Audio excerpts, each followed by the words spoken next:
নমস্কার। যাদবপুর বিশ্ববিদ্যালয় প্রাক্তনী সংসদ মুম্বাই শাখা আয়োজিত পৃথিবীর গাড়িটা থামাও এই অনুষ্ঠানে আপনাদের স্বাগত।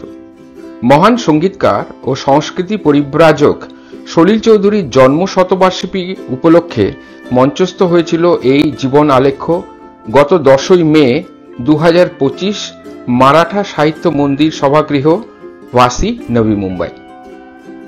যাদবপুর বিশ্ববিদ্যালয় প্রাক্তনী সংসদের এই প্রয়াস সম্পর্কে দু চার কথা বলার তাগিদ অনুভব করছি। আমাদের অনুষ্ঠান পরিকল্পনা চলেছে প্রায় 6 মাস ধরে। বিভিন্ন বই ও অন্যান্য উপাদান সংগ্রহ করে আমাদের পড়াশোনা চলে নিরন্তর। তারপর উদিত হয় আমাদের বিষয় পৃথিবীর গাড়িটা থামাও। পৃথিবীর গাড়িটা থামাও যে অর্থে আমরা ভেবেছি তা হল গতানুগতিকতার পরিবর্তন, যা সলিলবাবু করে দেখিয়েছিলেন সুরের জগতে। নতুন ধারার সুরসৃষ্টি যেমন করেছিলেন, তেমনি তৈরি করেছিলেন নতুন যুগের শ্রোতাদের। আমরা ঠিক করেছিলাম আমাদের অনুষ্ঠানের মুখ্য উদ্দেশ্য হবে সলিলবাবুর বহুমাত্রিক প্রতিভাকে যতটা সম্ভব জানা। তাই আমাদের এই অনুষ্ঠান ছিল তার জীবন আলেখ্য বা স্টেজ বায়োপিক। সলিলবাবুর জন্ম থেকে মৃত্যু পর্যন্ত সময় সারণী অনুযায়ী আমরা তৈরি করেছিলাম তার জীবনের বাঁকের গল্প, সমসাময়িক ইতিহাসের প্রেক্ষাপট, যেখানে ধরা পড়েছিল এক ব্যতিক্রমী চরিত্র মানুষ সলিল চৌধুরী, মানে গায়ক, বাদক, সুরকার, কবি, প্রেমিক, পিতা, সংগঠক ইত্যাদি। বুঝতেই পারছেন, একটা সাধারণ স্টেজ শোর ধারণা থেকে বেরিয়ে আমাদের নিতে হয়েছিল প্রজেক্ট করার মতো মানসিকতা। আমাদের কাছে বহু মানুষ এগিয়ে এসেছিলেন তাদের জানা অজানা তথ্য নিয়ে। সর্বপ্রথম উল্লেখ করি সলিলবাবুর কন্যা ও পুত্রদের কথা, মানে শ্রীমতী তুলিকা মুখার্জি, শ্রী সঞ্জয় চৌধুরী, শ্রীমতী অন্তরা চৌধুরী, এদের কথা। বিভিন্ন অজানা তথ্য দিয়ে সাহায্য করেছেন নেদারল্যান্ডবাসী অশীতিপর শ্রী গৌতম চৌধুরী, যিনি বিগত 3 দশক ধরে অনেক হারিয়ে যাওয়া উপাদানকে সম্মিলিত করে রেখেছেন তার ওয়েবসাইট www.solilda.com এ। একটু দেরিতে হলেও শুভেচ্ছা বার্তা পাঠিয়েছেন শ্রী কল্যাণ সেন বরাট, যিনি এখনো বৃন্দগানকে বাঁচিয়ে রেখেছেন তার ক্যালকাটা কোয়ারের মাধ্যমে। এহেন বিষয়বস্তু সামনে আনতে হলে অনেক পারিপার্শ্বিক ঘটনাবলী একবার ঝালিয়ে নেওয়ার দরকার ছিল। তার কিছুটা মঞ্চে হয়েছিল বটে, কিন্তু সে সময় তো ছিল সীমিত। তাই আমরা একটা অভিনব পন্থা অবলম্বন করেছিলাম। মঞ্চের বাইরেই শুরু করেছিলাম অনুষ্ঠান হোয়াটসঅ্যাপের মাধ্যমে। নাটকের জগতে যারা আছেন তারা এই ব্যাপারে আমার সঙ্গে সহমত যে মঞ্চের বাইরে নাটক অভিনয় করার ভুরি ভুরি উদাহরণ আছে মধ্যযুগ থেকে। ইদানিংকালের মধ্যে অবশ্যই আছেন উৎপল দত্ত, বাদল সরকার, উষা গাঙ্গুলি ও পরবর্তী অনুজরা। তারা সকলেই স্পেসকে পরিবর্ধন করেছেন, অর্থাৎ মঞ্চ থেকে দর্শকাসন কিংবা মঞ্চ থেকে প্রেক্ষাগৃহ প্রাঙ্গণ বা পথ। আমরা করেছিলাম স্পেস এবং টাইম দুটোরই পরিবর্তন। মঞ্চের সময় ছিল সন্ধ্যা 5:59, কিন্তু দর্শক শ্রোতারা সকাল 10টায় প্রবেশ করেছিলেন এই অনুষ্ঠানে প্রিলিউড ভিডিও ক্লিপিং এর মাধ্যমে। সলিলবাবু নিজেও ছিলেন প্রিলিউড এবং অবশ্যই ইন্টারলিউড সুরের শ্রেষ্ঠ রূপকার। হয়তো এইভাবেই তার মেধাকে আমরা সম্মান জানানোর চেষ্টা করেছিলাম। মঞ্চে যেসব সঙ্গীত শিল্পী ছিলেন তারা সকলেই সঙ্গীতে অল্প বিস্তর তালিমপ্রাপ্ত হলেও মাত্র একজন ছিলেন পেশাগত, তেমনি একজনই পেশাগত বাচিক শিল্পী ছিলেন, আর বাকিরা এসেছিলেন শুধুমাত্র তাদের নিষ্ঠার ডালি নিয়ে, সলিলবাবুর সৃজনকে ভালোবেসে।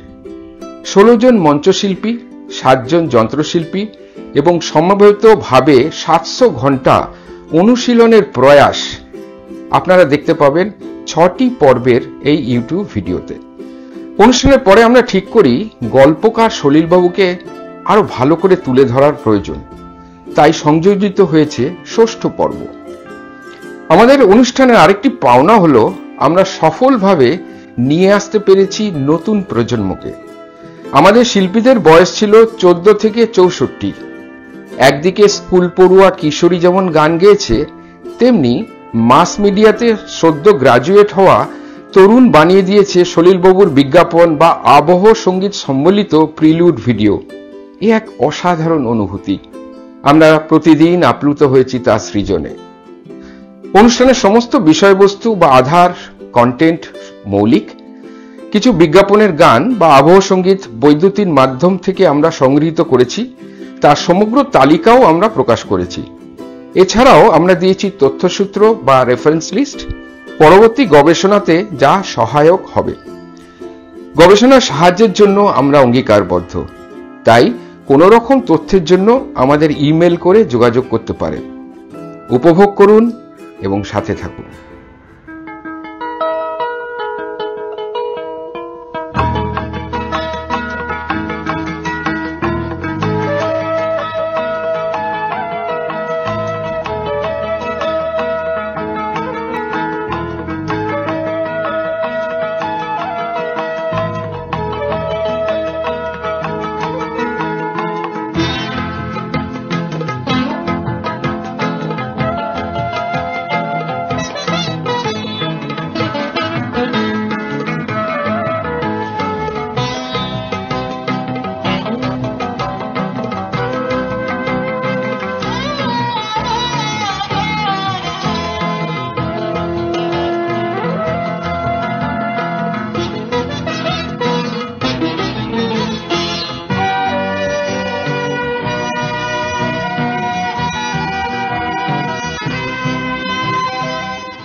দেবতার বরে আসে নতুন দিন, ম্যালেরিয়ার বিষ হরণ বিচল করিন, পেলো ঋণ পেলো ঋণ পেলো ঋণ।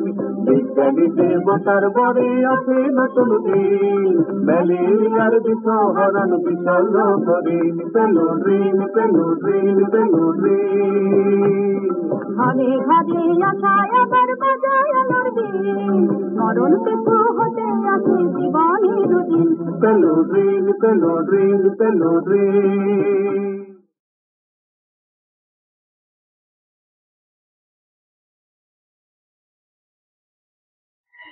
মনোরম নতুন সৌরভ, সঙ্গীত সলিল চৌধুরী, গায়িকা গীতা দত্ত।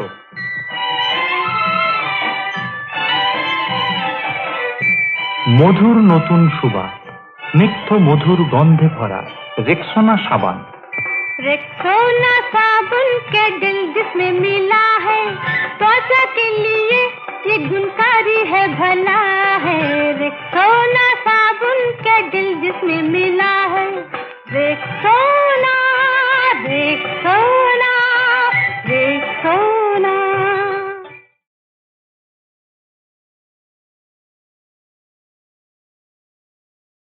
বনচারিণী সংখ্যক মায়া, অবসাদ হারিণী এসো ধরি ছায়া।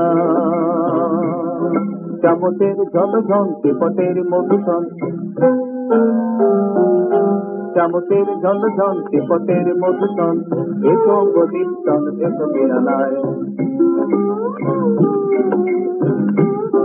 চাচায় আপন বাঁচা এই দুনিয়ায় সবই গোটা একটি কেবল চাচা চাচা চাচা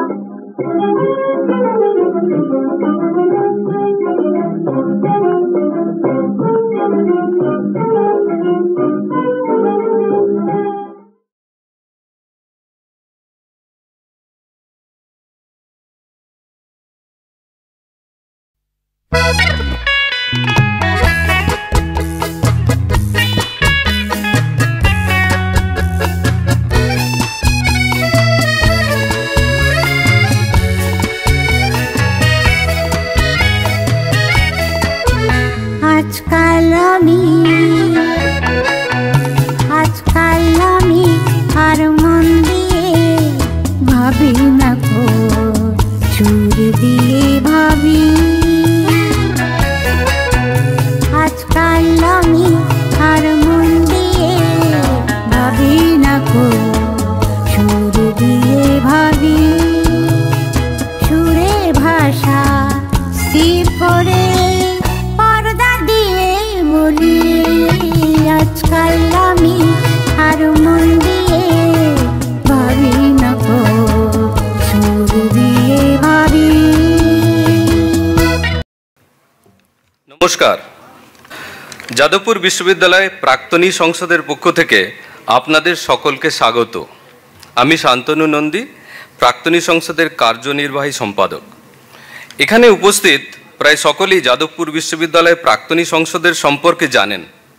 আপনারা যখন সভাগৃহে প্রবেশ করেছিলেন তখন নিশ্চয়ই আমাদের ভিডিওটি দেখেছেন, তবুও দু চার কথা না বললেই নয়।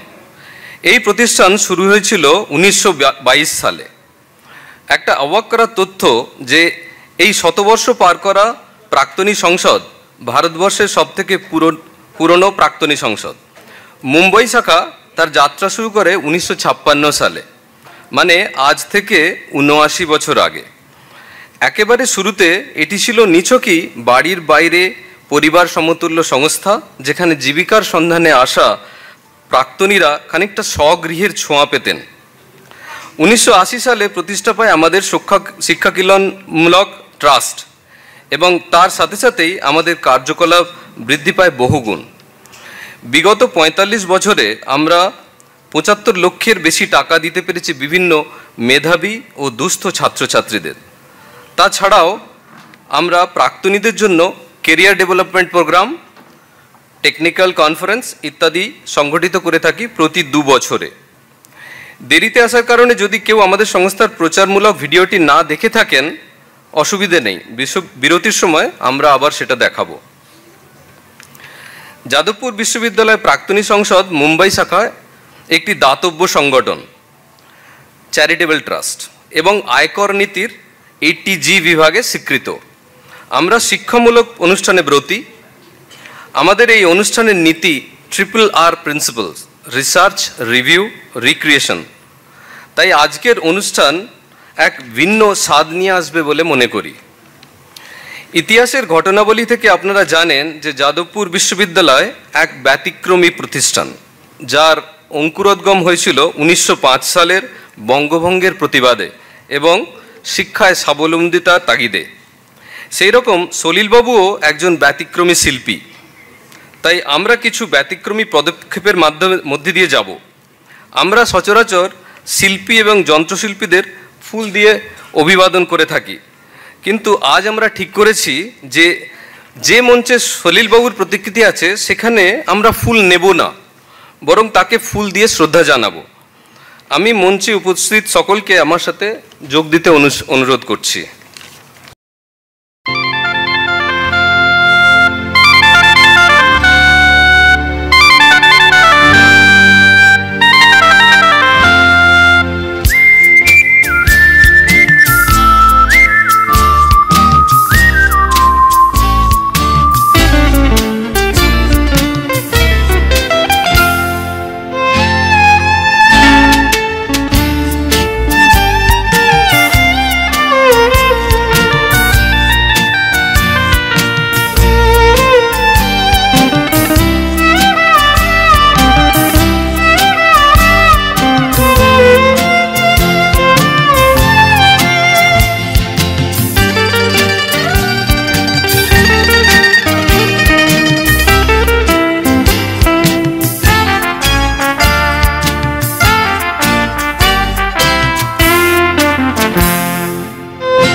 পৃথিবীর গাড়িটা থামাও, এই রুকো পৃথিবীর গাড়িটা থামাও, আমি নেমে যাব।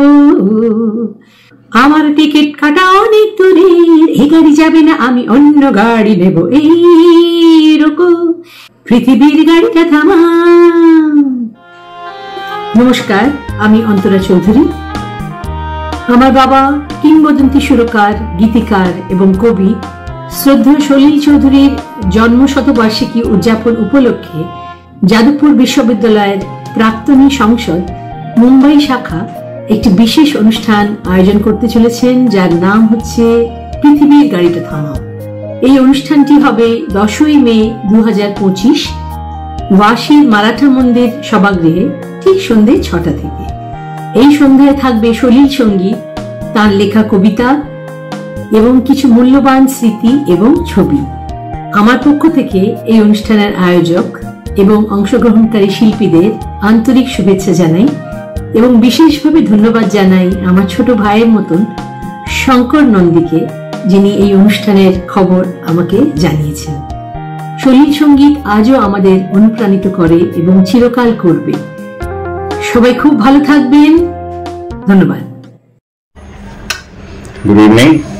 Namaskar friends, brothers and sisters.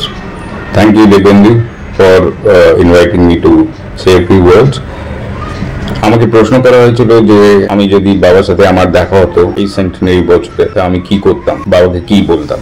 আমি তো ফার্স্টলি বাবাকে বলতাম, please don't leave me ever again. আমি আপনার সাথে বিনা আপনার সাথে আমি থাকতে পারি না, ভীষণ কষ্ট হয়। He was my guide, he was a friend. Baba to chileni, he was one of the best babas. I would first tell him happy birthday and Baba would tell me happy birthday back again. Keno Baba ar amar janmdin ekই দিনে, which is a very rare occasion. So from childhood আমরা আমি gift exchange করতাম। বাবাকে সবসময় কলমই দিতাম, কেন বাবা কলম ভীষণ পছন্দ করতেন। লেখক ছিলেন, পোয়েট ছিলেন, লিরিক লিখতেন। তো his favourite gift was pen. আর আমি যা ইচ্ছে নিতাম, গাড়ি ও যেটা আমার দরকার ছিল আমি জিজ্ঞেস করে নিতাম, আমি সেটা পেতাম। বাবার মিউজিক সম্বন্ধে আজ অব্দি up to date after so many years it's still modern and sounds as if it was recorded yesterday. মানে it's unimaginable how modern his music is. He মিউজিশিয়ানরা বলে ফিউশন এখানে বাবা ইস্ট অ্যান্ড ওয়েস্ট মিলিয়ে যে গানগুলো তৈরি করেছে, it's amazing. There's no better amalgamation of folk and western classical together. এরকম গান মানে it's impossible to kind of really think that how did he get this tune, how did he get this arrangement. সেটা আজও আমরা শিখি, আমিও শিখি। আমার কম্পোজিশনে আমি বাবার গানগুলো শুনে বা ব্যাকগ্রাউন্ড মিউজিক শুনে আমি I try to এগোতে থাকি আমার কাজে।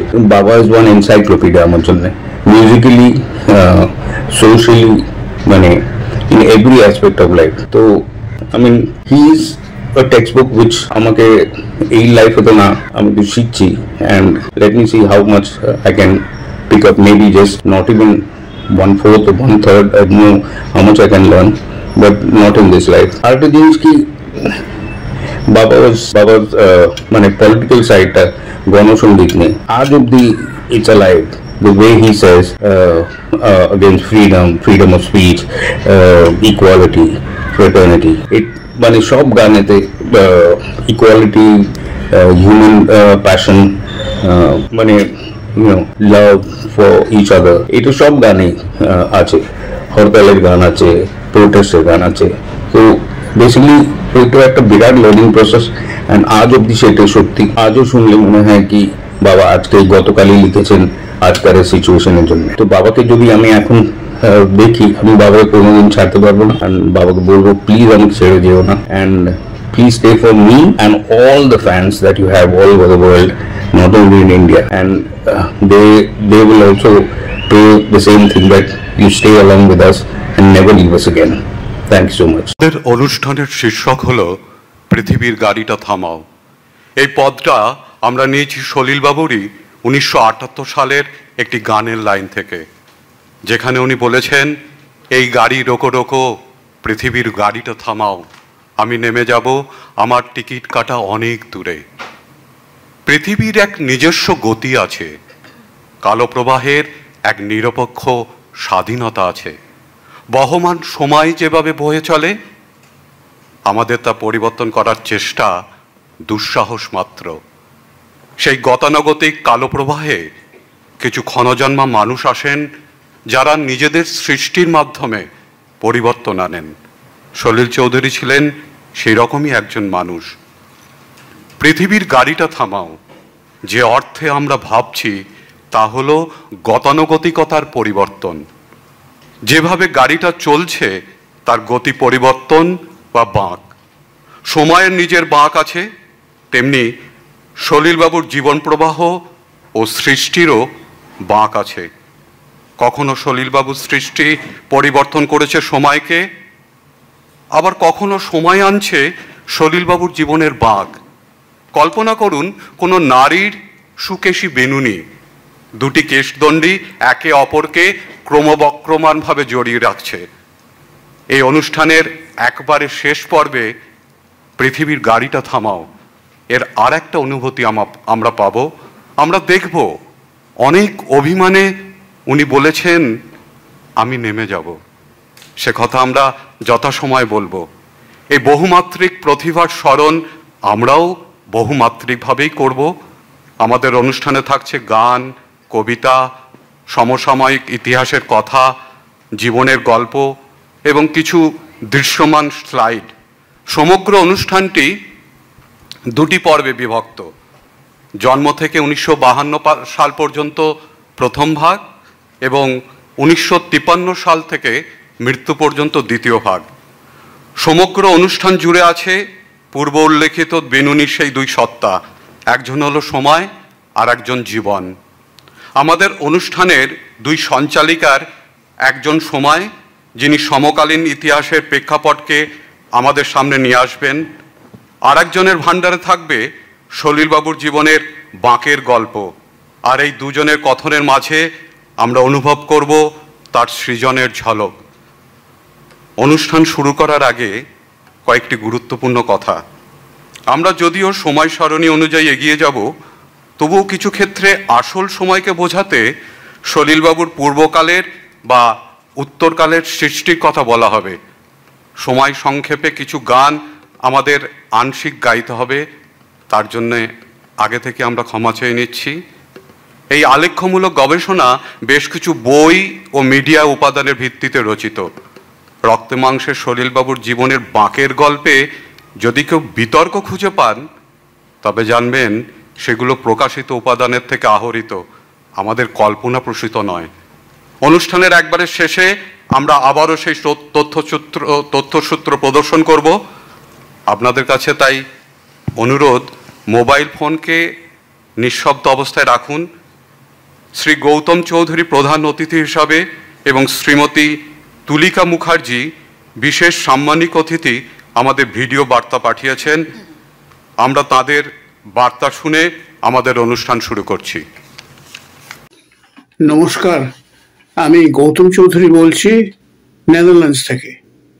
কিছুদিন আগে দিব্যেন্দু চক্রবর্তীর একটা মেসেজ পেলাম। তাতে উনি জানিয়েছেন যে আপনারা বম্বেতে সলিলদার মানে সলিল চৌধুরীর জন্মশতবার্ষিকী পালন করতে যাচ্ছেন। অনুষ্ঠানের নাম পৃথিবীর গাড়িটা থামাও। খুবই ভালো লাগলো শুনে। তবে আমাকে বলতে বলেছেন কিছু, মানে এই নিয়ে এখন সলিলদাকে নিয়ে কিছু বলা একটা বিরাট ব্যাপার, মানে খুবই চ্যালেঞ্জিং। কারণ এক তো উনি ছিলেন বহুমুখী প্রতিভা, কবি, নাট্যকার, সঙ্গীতকার, কি ছিলেন না। এখন ব্যাপার হচ্ছে কি, এইরকম একটা লোকের প্রসঙ্গে কিছু বলতে গেলে এক তো নিজেরও প্রচুর জ্ঞান দরকার, যেটা আমার নেই, আর দ্বিতীয়ত ওই অতগুলো বিষয়ে তো জানা সম্ভব নয়। আমি চেষ্টা করেছি নিজের জীবনে যতটা পারি সলিল চৌধুরী সম্পর্কে কিছু মানে ইনফরমেশন আনতে এবং একটা ওয়েবসাইটে দিতে। হয়তো আপনারা সেটা দেখেছেন, solilda.com। এখন ব্যাপার হচ্ছে, আমি যখন সলিলদার কাজ শুরু করলাম, সেও প্রায় 25-30 বছর হয়ে গেল। তখন এক তো বিদেশে থাকি, আর বিদেশ থেকে তো সলিলদার কাজ করা খুবই শক্ত। হ্যাঁ, ইন্টারনেট আছে বটে, তবে সব তো ইন্টারনেটে পাওয়া যায় না। এখন যাই হোক, আমি শুরু করলাম। প্রথমেই দেখলাম যে সলিলদাকে আগে জানতে হবে সলিলদা লোকটা কি ছিলেন। তো ওর তো গেল জন্ম ইত্যাদি, শিক্ষা, এসব অনেক জায়গায় ইনফরমেশন পেলাম, কিন্তু পরের দিকে আরো ব্যাপারটা আরো মানে ঘনীভূত হলো। মানে উনি সত্যি সত্যি কি করেছেন এবং এর যত ইনফরমেশন কোথায় পাবো, এই করতে করতে প্রতিবারই যখন আমি দেশে যেতাম তখন আমি সলিলদার জন্মভূমি মানে হরিনাভি আর ওই গাজীপুর ওই এলাকায় ঘুরে বেড়াতাম, এবং ওখানে অনেক লোকের সাথে আমার আলাপ হয়েছিল যারা সলিলদাকে ছোটবেলা থেকে চিনতেন, এবং তাদের বাড়িতে গিয়ে সলিলদার সম্পর্কে অনেক জেনেছিলাম। সলিলদার প্রথম দিকের যে গানগুলো তার তার কিছুই বেঁচে নেই, সেগুলো আর কেউ জানে না। তার অনেক গান আমি পেয়েছিলাম লোকদের বাড়িতে গিয়ে, ওরা গেয়ে দিয়েছিলেন, সেগুলো আমি টেপ করেছিলাম ইত্যাদি ইত্যাদি। এই করে করে অনেক জিনিস জানতে পারলাম। যেমন একটা গানের কথা আমাকে খুবই টাচ করেছিল, সেটা হচ্ছে যে ওখানে ইছামতি নদী বলে একটা নদী আছে, যেটার ওই পলিমাটি পড়ে একটুতেই বন্যা হয়ে যেত। তো যে ভাগ চাষিরা যারা ওখানে কাজ করত, জমিদারদের আবেদন জানিয়েছিল যে আমাদের পলিমাটি একটু তুলে দিন, তাতে আমাদের যাতে বন্যা না হয়, কিন্তু সেটা ওরা শোনেননি। এই সময় সলিলদা ওই আন্দোলনে যুক্ত ছিলেন এবং উনি একটা গান রচনা করেছিলেন, দেশ ভেসেছে বানের জলে, ধান গিয়েছে মোরে, কেমনে বলিব বন্ধু প্রাণের কথা তোরে, ঘরেতে অনাজ নাই, পরনে পিরান নাই। এই কথাগুলো মনে আছে আমার, কিন্তু সুরটা আস্তে আস্তে যখন বের করতে পারলাম তখন দেখলাম অন্তরার সুরটা পাচ্ছি না। যাই হোক, তো এই ব্যাপারটা নিয়ে অনেকের সাথে আলাপ হয়েছিল। আমি বাড়িতে বাড়িতে গিয়ে লোকদের জিজ্ঞেস করেছিলাম যারা সলিলদাকে চিনতেন। যাই হোক, তো এটা তো গেল প্রথম পর্ব। তারপরে আরো অনেক লোকের সাথে আলাপ হয়েছিল। একজনের সাথে আলাপ হলো, তিনি বললেন যে সলিলদার পরম বন্ধু ছিল সুকান্ত ভট্টাচার্য, তো কবি, এবং যেদিন সুকান্ত মারা যায় সেদিন সলিলদা খুবই দুঃখ পেয়েছিলেন এবং হরিনাভিতে এসে ওর বন্ধুর বাড়িতে বসে এই গানটা রচনা করেছিলেন। গানটার কথা হলো তোমার বুকের খুনের চিহ্ন খুঁজি ভোর আধার রাতে। এখন এই গানটা তো রেকর্ড হয়েছিল 48 সালে, কিন্তু গানটা কোথাও পাওয়া যেত না। এখন ব্যাপার হচ্ছে যে এই গানটা খুঁজতে খুঁজতে খুঁজতে দেখলাম যে ওটা আছে একজন রেকর্ড সংগ্রাহকের কাছে, কিন্তু উনি কাউকে দিতে চান না, কিছু করার নেই। যাই হোক, অনেক দিন ওয়েট করার পরে হঠাৎ ভাগ্যে শিখে ছিড়ল এবং একজন আমাকে এসে ওই গানটা দিলেন একটা ক্যাসেটে। তো সেই গানটা পেয়ে আমি ওটা ওয়েবসাইটে দিয়েছি। তা অসাধারণ গান, কিন্তু গানটা সত্যি পাওয়া যায় না কোথাও। যাই হোক, এটা তো গেল গণসঙ্গীতের ব্যাপার। আর কত গণসঙ্গীত যে পরে জানতে পারলাম যেগুলো সলিলদা রচনা করেছিলেন, কিন্তু কোনো কারণে ওগুলো উনি কোনোদিন রেকর্ড করেননি। জিজ্ঞেস করাতে বললেন আরে দূর দূর ওগুলো বাজে, ওগুলো ঠিক চলবে না, কিন্তু আমার তো মনে হয় ওগুলো সবই চলবে। যাই হোক, এই করে করে আমি 12টা গণসঙ্গীত জোগাড় করলাম, যেগুলো আমরা পরে একটা দল করে সেগুলোকে রেকর্ড করলাম কলকাতায়। তাতে সম্পূর্ণ যন্ত্রসঙ্গীত, ভালো অ্যারেঞ্জমেন্ট, এবং যারা করেছে এই ব্যাপারে কাজ করেছিলেন তারা সবাই গুণী শিল্পী। তাদের দিয়ে আমরা তো ওই সিরির নাম ছিল চেতনার গান। তাতে 12টা গান ছিল। সেই প্রথম দিক থেকে তাতে সেই আন্দামান বন্দি মুক্তির গান থেকে শুরু করে অনেক কিছু গান ছিল যেগুলো সাধারণ লোকে জানে না, অসাধারণ সব গান। তারপরে রেলওয়ে আন্দোলন, রেলওয়ে স্ট্রাইক হয়েছিল, সেই সময়কার গান। যাই হোক, তো এগুলো তো যখন বেরোলো তখন হ্যাঁ আমি আবার রেকর্ড কোম্পানি কেউ বারই করতে চাইলো না এগুলো, তো আমি নিজেই বার করলাম, মানে ওয়েবসাইটের মাধ্যমে। তাতে খুব ভালোই মানে রেসপন্স পেয়েছিলাম, এমনকি বিদেশ থেকেও লোকে সিডি কিনেছিল। যাই হোক, এটা তো গেল গণসঙ্গীতের কথা। এখন তারপরে আরেকটা দিক সলিলদার অনেকে ঠিক ভালো করে চেনে না, সেটা হচ্ছে ওর কৌতুক প্রিয়তা। উনি খুবই কথায় কথায় এমন মজার কথা বলতেন যে মানে অবাক লাগতো যে কিরকম সেন্স অফ হিউমার ভদ্রলোকের। তো যেমন একটা গান আছে, কারণের বাড়া ভেঙে আমার মন ভরেনি, আমি অকারণে কারণ ধরেছি, বারণ করোনা মাতারেনি। এখন এই যে কারণ আর অকারণ, এই সুন্দর যে একটা প্রয়োগ করেছিল উনি, এইগুলো তো সাধারণ লোক মানে অবাক হয়ে যায় যে এটা কি গান, কিন্তু গানটা মান্না দে গেয়েছিলেন এবং অসাধারণ গেয়েছিলেন। হ্যাঁ, এই দেখো মা দেশে দেশে কত লোক বেচারা ঘোরে না, কত লোক ঘোরে মা সাধু বেশে, আর অকারণে কেসে কেসে কত লোক বেচারা যায় যে নেশে। এইসব কারণ খোঁজা বড় ল্যাঠামা, তাই যুক্তি চক্রের তর্কের ধার ধারেনি, কারণ অকারণের বেড়া ভেঙে আমার মন ভরেনি। এটা তো গেল পরে। আচ্ছা, আগে একটা গান হয়েছিল, সেটা তো হয়তো আপনাদের মধ্যে অনেকে জানেন। সেটা হচ্ছে ওই রাজ কাপুর একটা বাংলা ছবি করেছিল একদিন রাত্রে, তাতে ছবি বিশ্বাস একজন খুব মানে মাতাল জমিদারের পাঠ করেছিল।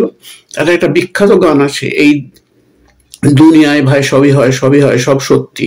তার প্রথম অন্তরাতে কথাগুলো ছিল যে রাম ভোগ ছিল বড় সর্দি কাশিতে, তাই নিয়ে এলাম ধরে এক বদ্যি, সে শ্যামকেই দিল ঠুকে শিবাজল কিছু রদ্দি, লিখে যদু মারা গেল, আর মধুর বউ যে হলো বিধবা, এও সত্যি। তো এই যে আমাদের প্রচলিত রাম শ্যাম যদু বধূ জিনিসটা নিয়ে উনি এমন মজার গান করলেন, কিন্তু গানটা রেকর্ড হয়ে গেল HMV-তে, কিন্তু ওটা বেরোলো না, কারণ ওটার শিবা কোম্পানি বললো তুই এত বড় কথা, আমাদের শিবাজল রদ্দি, আমরা বের হতেই দেবো না গানটা। তো রাজ কাপুর বলল ঠিক আছে আমরা ঝগড়া করবো না, ওই অন্তরাটা বাদ দিয়ে দেবো। এখন আমি ওই রেকর্ডটা খুঁজে সারা ভারতবর্ষ খুঁজেছি, বোধহয় এক জায়গায় একজনদের বাড়িতে পেলাম রেকর্ডটা, মানে 78 এটা। তো সেটা আমি রেকর্ড করলাম, রেকর্ড করে ওইটা আমি ওয়েবসাইটে দিয়েছি। এখন ব্যাপার হচ্ছে কি, সলিলদার এই যে সেন্স অফ হিউমার, এটা অনেক জায়গায় অনেক কারণ আছে। আরেকটা গান আছে যে আমি তো কুমির ধরে আনিনি, দোষের মধ্যে শুধু খেয়েছি একটু আধটু মাল, তাই বলে এত গালাগাল। ওটা একটা বাংলা ছবিতে ব্যবহার হয়েছিল, কিন্তু আমার এখন এই বয়স আর কিছু মনে থাকে না, সিনেমার নামটা মনে নেই, কিন্তু ওটাও মান্না দে গেছিলেন। যাই হোক, এটাতে গেল ওই গণসঙ্গীতের ব্যাপার আর সঙ্গীতের ব্যাপার। আর তারপরে হচ্ছে যে কবিতা। এখন কবিতা, কতগুলো যে কবিতা লিখেছেন তার কোনো হিসেব নেই।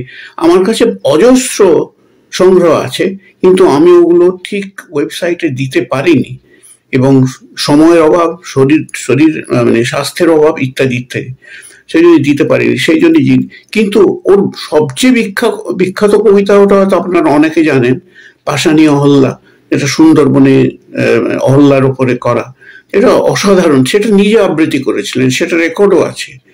আরেকটা আছে আমি খালেদের মা বলছি, ওইটা সহজে পাওয়া যায় না, যদিও আমার কাছে আছে। ওটা দীর্ঘ কবিতা এবং ওটা ওই পার্টিশনের সময় করা, কিন্তু ওর কবিতা যে কত আছে তার কোনো হিসেব নেই। মানে আমার কাছে প্রচুর কবিতা আছে সেই প্রথম জীবনে, যখন উনি কি বলে অতুল্য ঘোষ, প্রফুল্ল সেনের সময় উনি খুবই কর্মঠ ছিলেন, ওই সময় ওদের নিয়ে ঠাট্টা করে বিদ্রুপ করে যেসব কবিতা লিখেছেন সেগুলোও আছে। যাই হোক, আর সবচেয়ে শেষে আমি বলবো যে সঙ্গীতকার হিসেবে ওর তো কোনো জুড়ি নেই ইন্ডিয়াতে, কারণ উনি যেভাবে কি বলে ওই অর্কেস্ট্রেশন ভারতীয় মিউজিক এনেছেন, সেটা তো আর কেউ আনতে পারেনি। উনি একলা কত 13টা ভাষায় গান করেছেন ইন্ডিয়াতে, মানে কম্পোজ করেছেন। তার মধ্যে কি নেই, মানে মালায়ালাম আছে, তামিল, তেলেগু, কান্নাডা, মারাঠা, গুজরাটি সবই আছে। এখন এই যে এত ভাষায় গান, সেগুলো সংগ্রহ করতে খুবই কষ্ট হয়েছিল, কিন্তু নাছোড় বান্দা নড়েন না, আমি তো ছাড়িনি। আমি সেই কেরালা চলে গেলাম, কেরালায় বাধ্য গিয়ে তারপরে ওই যেখানে যাওয়ার দরকার চেন্নাইও গেলাম। চেন্নাইয়ে প্রসঙ্গত একজনের সাথে আলাপ হলো, যিনি প্রসিদ্ধ ডকুমেন্টারি মেকার ছিলেন, ডক্টর চন্দ্রস্বামী বোধহয়, হ্যাঁ। তো তিনি একটা ডকুমেন্টারি করেছিলেন ওই ইন্ডিয়ার উপরে, যেটা বিদেশে পুরস্কার পায়। তাতে অসাধারণ দুর্ধর্ষ মানে কি বলে ব্যাকগ্রাউন্ড মিউজিক করেছিলেন সলিলদা, যেটা আমি ওই চেন্নাই গিয়ে ওর অফিসে গিয়ে উনি আমাকে ডিভিডি দিলেন, সেটা থেকে পেলাম। সেটা আমার ওয়েবসাইটে আছে, আপনারা শুনবেন, কারণ খুবই অসাধারণ। ওটা ওই টিভি সিরিয়াল সেকশনে আছে। তো এই করে করে আর কি বলবো, আর তো কিছু বলার নেই, কারণ বলতে গেলে তো এখন সেই সারাদিন কেটে যাবে।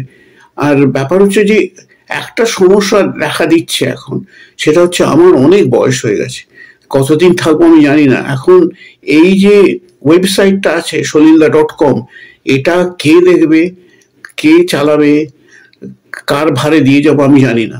আপনাদের যদি কোনো আইডিয়া থাকে জানাবেন। হ্যাঁ, ঠিক আছে, অনেক নমস্কার আর অনেক শুভেচ্ছা। আশা করি আপনাদের এই প্রোগ্রাম সফল হবে। যাচ্ছি, বিদায়। যাদবপুর ইউনিভার্সিটি অ্যালুমনাই মুম্বাই শাখা আগামী 10ই মে নবী মুম্বাইয়ের মারাঠা সাহিত্য মন্দির সভাগৃহে আয়োজন করতে চলেছে এক অনুষ্ঠান, পৃথিবীর গাড়িটা থামাও। মহান সঙ্গীতকার ও সংস্কৃতি পরিব্রাজক শ্রী সলিল চৌধুরীর জন্ম শতবার্ষিকী উপলক্ষে এই অনুষ্ঠান, যা ওনার জীবন আলেখ্য বা বটে। নমস্কার, আমি তুলিকা। শ্রী সলিল চৌধুরী আমার বাবা। ওনার সম্পর্কে কিছু বলা মানেই খুব ছোটবেলার অনেক স্মৃতি ভিড় হয়ে আসে। এত বছর হয়ে গেছে, তবুও আমি বাবাকে ভীষণভাবে মিস করি। He was a larger than life personality, multifaceted. বাবা হিসেবে ওনার তুলনা ছিল না। ওনার চিন্তাধারা খুব মডার্ন ছিল। যেহেতু আমার মাও ফাইন আর্টিস্ট ছিলেন, তাই দুজন মিলে আমাদের খুব ইন্ডিপেন্ডেন্ট হতে শিখিয়েছিলেন, প্লাস আমাদের ইন্ডিপেন্ডেন্স দিয়েছিলেন। আমাদের এনকারেজ করত আমাদের ড্রিমস ফলো করতে, আর never forced us to follow any particular stream. এত ব্যস্ততার মধ্যেও বাবা কিন্তু আমাদের লেখাপড়ার খেয়াল রাখত। ছোটবেলায় বাবা আমাদের কাছে তো শুধু বাবা। বড় হয়ে আমরা বুঝতে পারলাম কি বাবা এত বড় একটি ব্যক্তিত্ব, এত গুণের একজন মানুষ। We realized then that Baba was considered a genius. বাবার সঙ্গে আমরা অনেক ভালো সিনেমা দেখতে যেতাম। ছোটবেলা থেকে আমাদের এনকারেজ করেছিল বাবা বই পড়তে, আর আমরা বাবার সঙ্গে অনেক বিভিন্ন রকমের মিউজিক শুনতাম, ক্লাসিক্যাল, ইনস্ট্রুমেন্টাল, পপ, রবীন্দ্রসঙ্গীত, বিভিন্ন রকমের, মানে ভেরিয়াস ফর্মস। আর এনকারেজ করতো বাবা আমাদের অন্য আর্ট ফর্মসও অ্যাপ্রিসিয়েট করতে, যেমন পেইন্টিং, স্কাল্পচার, অনেক রকমের বই নিয়ে আসতো বাবা। আর besides that, the love of animals and to accept people from all walks of life. Baba was a very humble person, very kind and very gentle.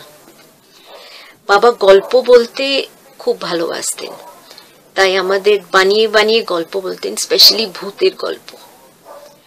R on the spot গান compose করে আমাদের 3 বোনকে নিয়ে হারমোনিয়ামে বসতো, আমার দিদি অলকা আর আমার ছোট বোন লিপিকা আর আমি। আর আমাদের স্পেশালি গানটা শেখাতো আর হারমোনি করতে শেখাতো। প্রায় আমাদের নিয়ে যেতেন বাবা অন লং ড্রাইভসে। আমরা খান্ডালা এসব জায়গায় যেতাম, আর আমরা খুব পিকনিক করতাম। তো আরিমিল কলোনি, লেকস, হ্যাঙ্গিং গার্ডেন্স, এসব জায়গা। আর বাবার সঙ্গে আমরা যেতাম লাইভ রেকর্ডিংসে, স্টুডিওতে লাইভ রেকর্ডিংস দেখতে। আর আমরা তখন খুবই এক্সাইটেড থাকতাম, কেন সবকিছু লাইভ, এত মিউজিশিয়ানস, এত মানে বাজাচ্ছে সিঙ্ক্রোনাইজ করে। ইট ওয়াজ টু গুড অ্যান এক্সপিরিয়েন্স। আর তখন বড় বড় মিউজিশিয়ানসরা পারফর্ম করতেন, মনোহরি সিং, বাসু চক্রবর্তী, ধীরজ, আর অনেক সিঙ্গার্সরা, লতা মঙ্গেশকর, তালাত মেহমুদ, হেমন্ত কুমার, মুকেশ। তখন তো আমরা জানতাম না এনারা এত বড় পার্সোনালিটিস। ওনারাই আমাদের কাকা, মামা, মাসি ছিলেন। বিমল রয় মুম্বাইতে বাবাকে নিমন্ত্রণ করলেন। দো বিঘা জমিন হলো, আর তারপর অনেক কত ফিল্ম আর সব ইতিহাস। Bimal Roy production team was very close-knit. It comprised of the families of cameraman Kamal Bose, Dilip Gupta, producer-director Nobindu Ghosh, lyricist Shailendra, singers Hemant Kumar, Talat Mahmood, Manna De, আর অনেক talented লোকেদের families. আর আমরাও ওই ফ্যামিলিতে, মানে আমরা we were a member of that extended family. যখন Rishikesh Mukherjee film মুসাফির, অশি সেন পরিবার, গুলজার মেরে আপনি, মণি ভট্টাচার্য উসনে কাহা থা, এই ছবিগুলো বানিয়ে ওনারা ডিরেক্টর হিসেবে ডেবু করলেন। তখন ওনারা বাবাকেই নিয়েছিলেন মিউজিক ডিরেক্টর হিসেবে, আর সব হিট ফিল্মস অ্যান্ড গান। বাবা অনেক মিউজিশিয়ানস আর সিঙ্গার্সদের নিমন্ত্রণ করতেন মুম্বাইতে, স্পেশালি কলকাতা থেকে, যেমন মিলন গুপ্ত, বিখ্যাত হারমোনিকা প্লেয়ার, গায়ক শ্যামল মিত্র, নির্মলেন্দু চৌধুরী, দ্বিজেন মুখার্জি, কানু রয় আর অনেকজন।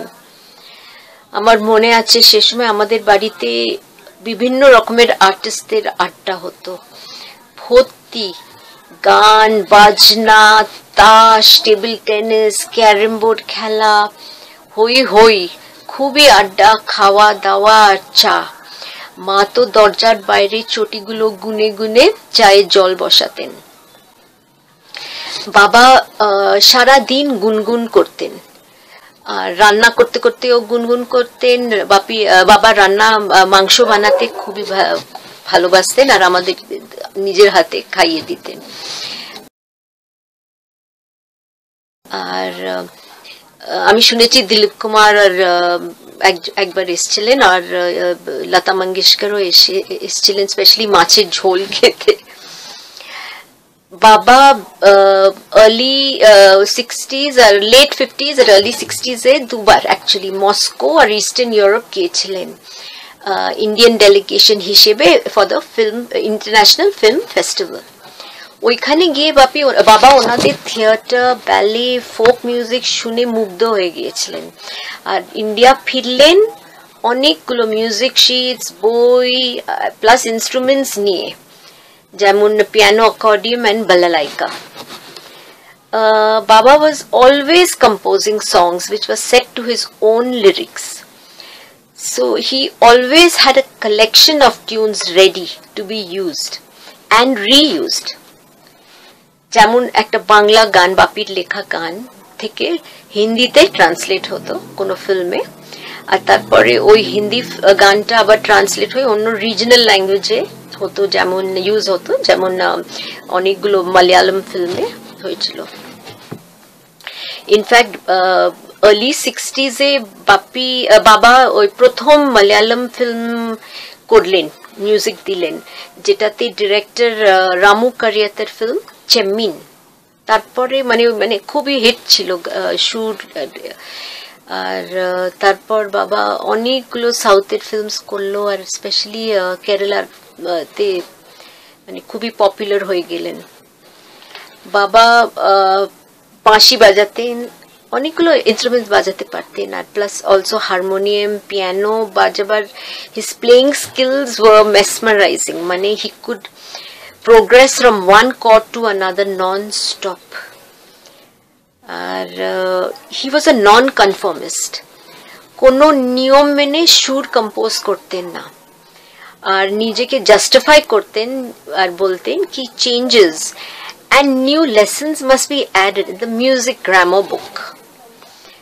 So we are so lucky to have had him as our father, and we are very proud of him, very proud of all his creations.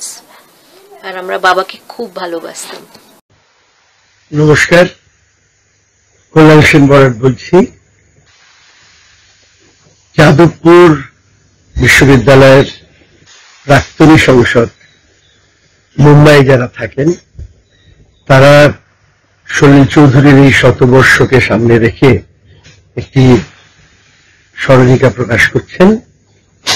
তো তার জন্য ওনারা আমাকে একটা অদ্ভুত প্রশ্ন করেছেন যে আমার সঙ্গে যদি হঠাৎ সলিলদার দেখা হয় আমি তার সঙ্গে কি কথা বলব।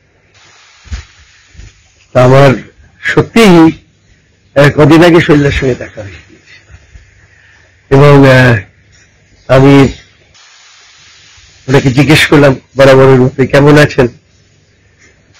উনি বললেন কেন, বেশ আছি। চেহারা সেই একই সেই জলজল করছে, মুখের কোণে সেই হাসি। আমি ওনাকে বললাম যে মুশকিল একটা হয়েছে সলিলদা, সেটা হলো 70-75 বছর আগে আপনি যেসব সৃজন রেখে গেছেন তা বুঝতে যে আমরা এখনো নাকানি চোবানি খাচ্ছি, কিছুতেই তো তাকে নিজের বশে আনতে পারছি না, বুদ্ধিতে কুলোচ্ছে না আর কি। আপনাকে এটা অনুরোধ করছি যদি রাখেন। বল, আপনার যে সাংগীতিক বা সাংস্কৃতিক মেধা তার যদি 1% আমাকে একটু মেইল করে পাঠিয়ে দেন তাহলে আপনার এইসব সৃজন উদ্ধার করতে আমাদের একটু সুবিধা হয়। একগাল হেসে বললেন চেষ্টা কর পারবি।